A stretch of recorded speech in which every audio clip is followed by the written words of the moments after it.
বলছি তোমরা 7 দিনের মধ্যে কন্টেন্ট মনিটাইজেশন পেয়ে যাবে, আমি পেয়েছি, তোমরাও পেয়ে যাবে। শুধু এই রুলস তোমরা ফলো করো। আমার সমস্ত ভিডিও পোস্টে লাইক কমেন্ট করো। যত বেশি লাইক কমেন্ট করবে তোমাদের এঙ্গেজমেন্ট বেড়ে যাবে আর তোমরা কন্টেন্ট মনিটাইজেশন পেয়ে যাবে। এরকম প্রলোভনমূলক পোস্ট অনেক হচ্ছে যে আমার পোস্টে তোমরা লাইক কমেন্ট করো তাহলেই তোমরা কন্টেন্ট মনিটাইজেশন পেয়ে যাবে। কখনোই না। তোমরা নিজেদের ভালো ভালো কন্টেন্ট বানাতে হবে, তবেই কিন্তু কন্টেন্ট মনিটাইজেশন পাবে। আর তোমাদের প্রতিনিয়ত অ্যাক্টিভ থাকতে হবে।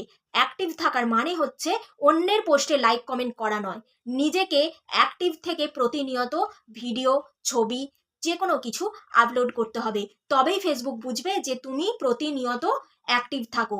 শুধু অন্যের পোস্টে লাইক কমেন্ট করে অ্যাক্টিভ থাকলে হবে না, নিজেকেও ভিডিও, পোস্ট সমস্ত কিছু করতে হবে।